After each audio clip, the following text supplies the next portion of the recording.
सिंध जे मुख़्तलिफ़ शहरनि में रोड हादसनि जे नतीजे में नींगर समेत 2 ॼणा फौत ऐं हिकु औरत समेत 4 माण्हू ज़ख़्मी थी पिया। घोटकी में रोड हादसे जे नतीजे में हिकु नींगर फौत थी वियो। ॻोठ अलादाद सियाल में 10 वरनि जो दिलबर सियाल ट्रैक्टर ट्राली हेठां अची फौत थी वियो।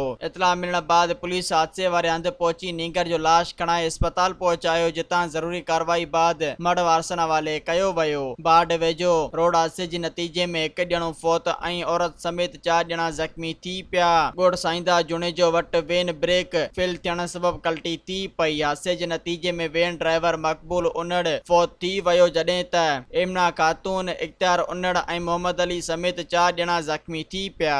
मज़ीद ख़बरनि ऐं तफ़सीलात लाइ विज़िट कयो असांजी वेबसाइट www.awamiNewsHD.com ऐं ॾिसंदा रहो अवामी न्यूज़ HD।